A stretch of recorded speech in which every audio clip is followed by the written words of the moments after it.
सुप्रभात। बीए द्वितीय वर्ष की कक्षा में आपका पुनः स्वागत है। शुकनासोपदेश में हम बाण भट्ट के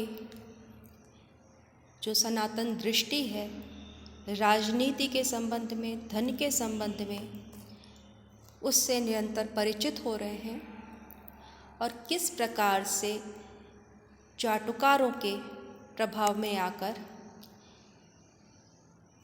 संपन्न व्यक्ति या कहें कि जो सत्ताधीश हैं वो किस प्रकार से स्वयं को ईश्वर मानने लगते हैं। इस पूरी प्रक्रिया का, उनके व्यवहार का बड़ा ही सुंदर विश्लेषण हमें प्रस्तुत गद्यांश में मिलता है, अनुच्छेद में मिलता है। तो जो उनका क्रमिक परिवर्तन है स्वभाव के अंदर, उनके व्यवहार के अंदर, इसको विकास इसलिए नहीं कह सकते क्योंकि वो परिवर्तन है। परिवर्तन किसी भी दिशा में जा सकता है, तो इसलिए यहाँ पे विकास शब्द लेना उचित नहीं होगा काम में लेना। तो वो स्वयं को किस प्रकार से ईश्वर समझने लगते हैं, स्वयं में संभावना करने लगते हैं, इस पूरी प्रक्रिया को इन्होंने यहाँ पे दर्शाया है कि मनसा देवता अध्यारोपण प्रतारणा कुशल प्रसारणा संभूत संभावना उपतश्च अंतः प्रविष्ट अपर भुजद्वयम एव आत्मबाहुयुगलम संभावयन्ति। यहाँ वो कहते हैं कि मनसा, अपने मन से, अपनी कल्पना से, मनसा का अर्थ है मन से, मन में कल्पना भी आ जाती है, विश्वास भी आ जाता है, संकल्प भी आता है। ये मन बहुत प्रकार से गति करता है, इसलिए इस मन के जो तृतीया का एक वचन है ये मन ही मन, अर्थात यहाँ पे वो वास्तविकता नहीं है, केवल मानसिक है। जो संकल्प भी मानसिक होता है, लेकिन यहाँ पर वो एक जो कल्पना की उड़ान भरना है, उस रूप में इस शब्द का प्रयोग किया गया है कि मनसा देवता अध्यारोपण, मन ही मन देवता अर्थात देवत्व के अध्यारोपण से के कारण आरोपण, प्रतारणा संभूत, उनको जिस प्रकार से उनके जो चाटुकार हैं, उनके दरबारी हैं, उनको निरंतर वंदना करते रहते हैं, प्रशस्ति गान करते रहते हैं, उनको ईश्वर बताते रहते हैं। तो इस प्रवंचना से, इस प्रकार के ठगी के द्वारा, वंचना के द्वारा, उस वंचना के कारण उत्पन्न होने के किसके देवता अध्यारोपण, देवत्व के आरोप के कारण, अर्थात उनको देवता बताते हुए उस प्रतारणा के कारण, उस प्रवंचना के कारण संभावना उपहतश्च अंतः प्रविष्ट अपर भुजद्वयम एव आत्मबाहुयुगलम संभावयन्ति।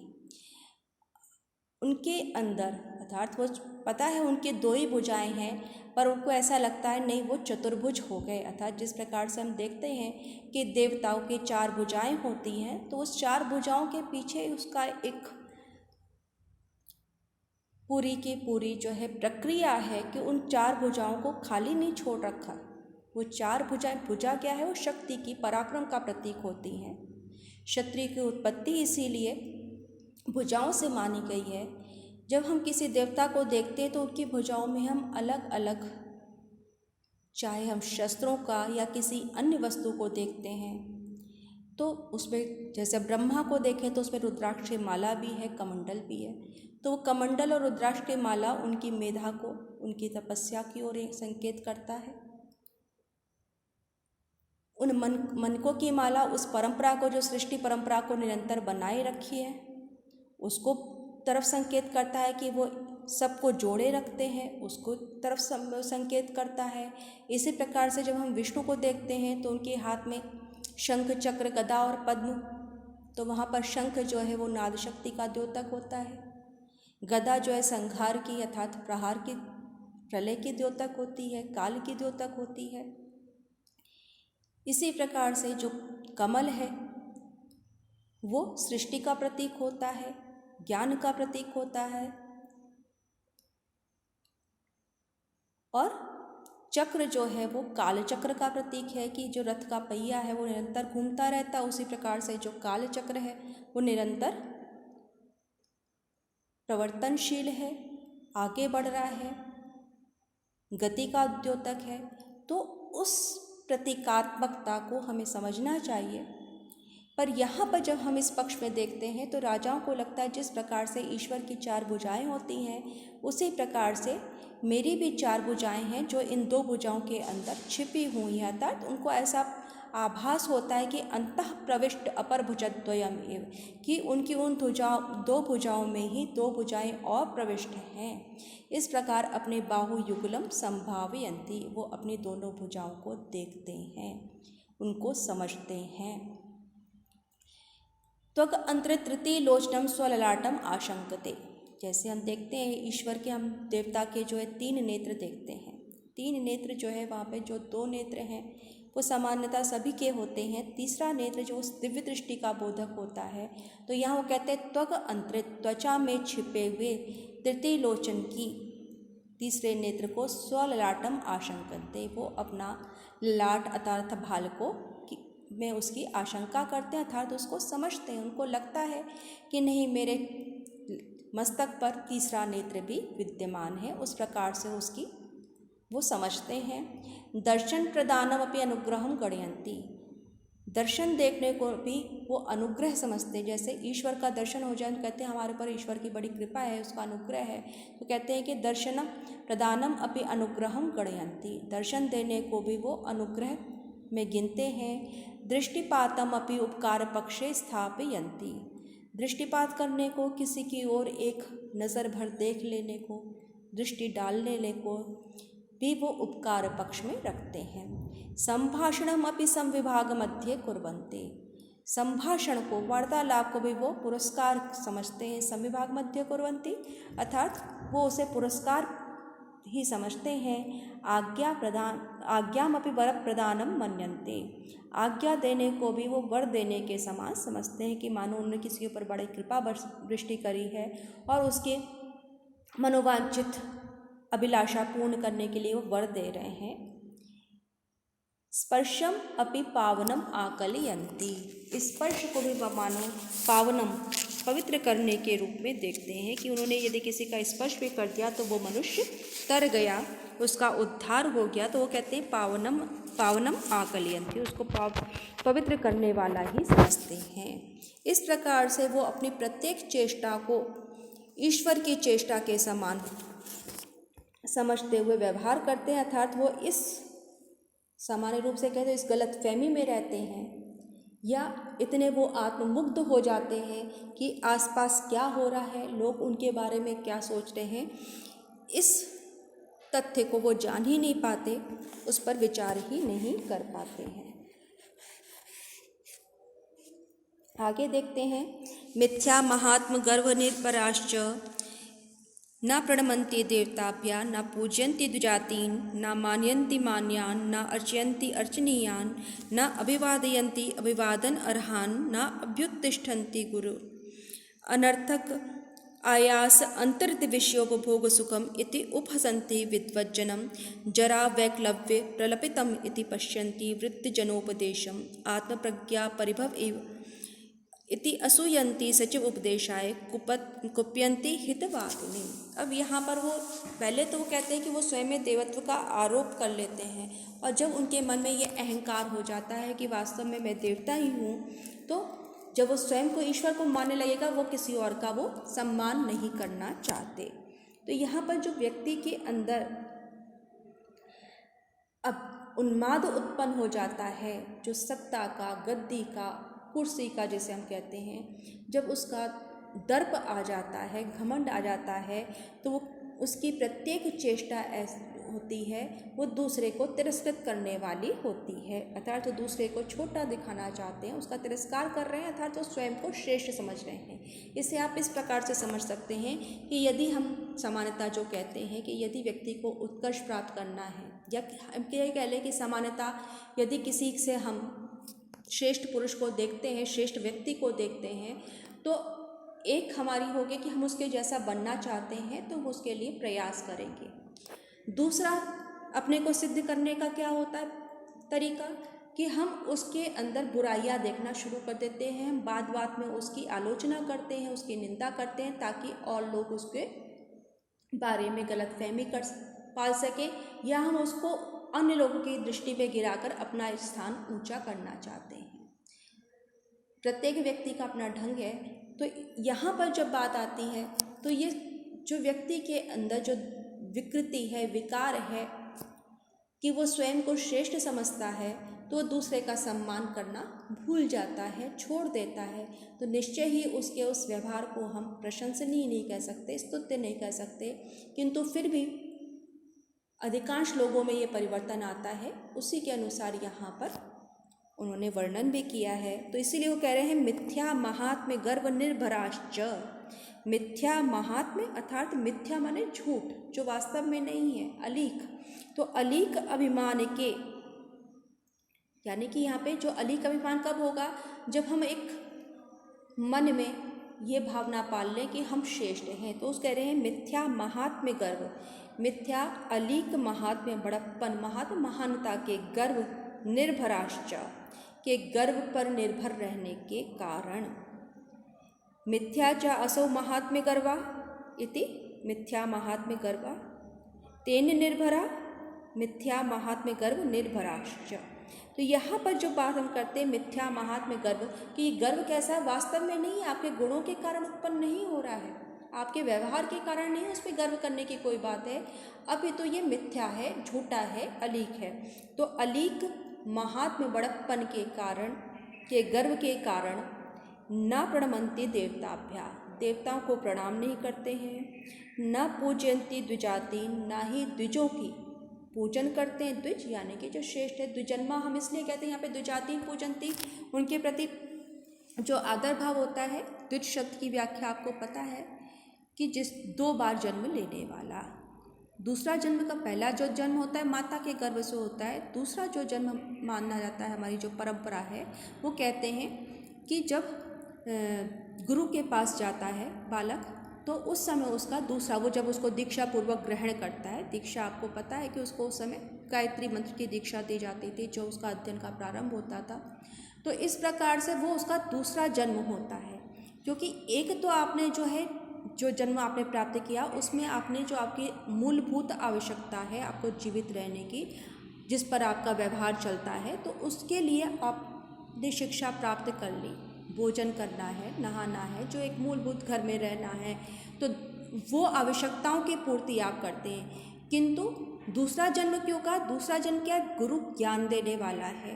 तो उस ज्ञान के कारण जो आपका विकास होता है, जो आपका उत्कर्ष होता है, जो आप अपने स्वरूप को पहचान पाते हैं। क्योंकि एक तो हुआ कि आपने जो जन्म लिया, आपने किस वंश में उत्पन्न हुए, इस रूप में पहचाना। दूसरा जन्म कब होगा? जब आप अपने वास्तविक स्वरूप को पहचानेंगे, जिसके लिए बार बार गीता कहती है ना, जिस आत्म तत्व का उपदेश दिया जाता है निरंतर, तो कि आप उस ब्रह्म का ही अंश कह लो या कह लो आप उस ब्रह्म, आप ब्रह्म ही हो, तो ब्रह्म रूप हो। तो आपके उस वास्तविक स्वरूप को आप उसको अंश, भाषा में आप कुछ भी शब्द काम में ले लो कि आप अंश अंशी के रूप में देख रहे हो, या आपने को पूर्ण, जैसे हम कहते हैं पूर्णमदा पूर्णमिदम, कि पूर्ण से पूर्ण की ही उत्पत्ति होती है। तो आप उसको किसी भी दर्शन के किसी भी धारा में चले जाइए कि आप जिस रूप में भी स्वीकार करना चाहें, तो आप अपने को जो वो मूल तत्व है, जो सुप्रीम रियलिटी है, सर्वोच्च सत्ता है, उस रूप में स्वयं की पहचान करना। तो जब उस दिन वो कौन कराता है? वो गुरु कराता है। उस दिशा में कौन ले जाता है? गुरु ले जाता है, क्योंकि ये क्रमिक विकास है। तो इसलिए वो जो दूसरा जन्म होता है, जहाँ से वो यात्रा प्रारंभ होती है स्वयं को पहचानने की, ज्ञान प्राप्त करने की, पदार्थों को देखने की, वो दूसरा जन्म है। तो इसलिए क्योंकि उसका 2 जन्म हुआ, दूसरा जन्म हुआ, उसी को हम द्विज कहेंगे। तो उनके प्रति पूज्य भाव कि वो सामान्यतः जो मनुष्य है, सामान्य मनुष्य है, उनसे श्रेष्ठ कोटि के हैं। तो यहाँ वो कह रहे हैं, यहाँ एक बात और भी स्पष्ट कर दे कि द्विज का अर्थ ब्राह्मण बहुत बाद में रूढ़ हुआ, यानी कि ब्राह्मण के अर्थ में द्विज पद का प्रयोग बहुत बाद में होने लगा। पहले जिनका उपनयन संस्कार होता था उनको ही द्विज कहते थे। तो यहाँ पर इस अंतर को स्पष्ट कर लेना चाहिए। तो कहते हैं न पूजयन्ति द्विजातीन, द्विजों के प्रति, द्विजातीन अर्थात द्विजों के प्रति जिनका जो पूजा नहीं करते हैं, ना मानयन्ति मान्यान, जो सम्माननीय है, आदरणीय है, उनको सम्मान नहीं देते, ना अर्चयन्ति अर्चनीयान, जो अर्चना के पूजा के योग्य हैं, उनकी पूजन नहीं करते। वही भाव आ रहा है, केवल शब्द बदल रहे हैं कि जहाँ पे थोड़ा बहुत उसकी भावना का अंतर आ जाता है। सम्मान देना, पूज्य भाव किसी के प्रति अलग होता है।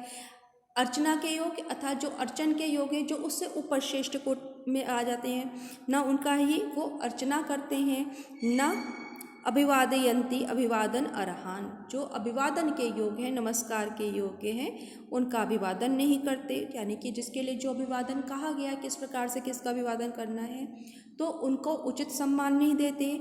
ना अभ्युत्तिष्ठन्ति गुरु के आने पर उठकर खड़े नहीं होते गुरु के प्रति, अर्थात एक हमारा स्वाभाविक शिष्टाचार है कि यदि हमसे कोई बड़ा आता है और हम बैठे हुए हैं तो उठ के खड़ा हो जाए। इसको हम शिष्टाचार की श्रेणी में ही रखते हैं, क्योंकि वो गुरु खड़ा है, यानी कि आपसे जो बड़ा है वो आपके सामने खड़ा हुआ है, चाहे वो किसी भी तो गुरु शब्द से यहाँ पर वो हम अर्थ ग्रहण करते हैं कि गुरु के आने पर खड़े नहीं होते, अर्थात जो सम्मान के योग्य है उनको उचित सम्मान नहीं दे रहे हैं। अनर्थक आयास अंतरित विषयोपभोग सुखम इति उपसंति, विद्वत जनम जरा वैक्लव्य प्रलपितम इति पश्यन्ति, वृद्ध जनोपदेशम।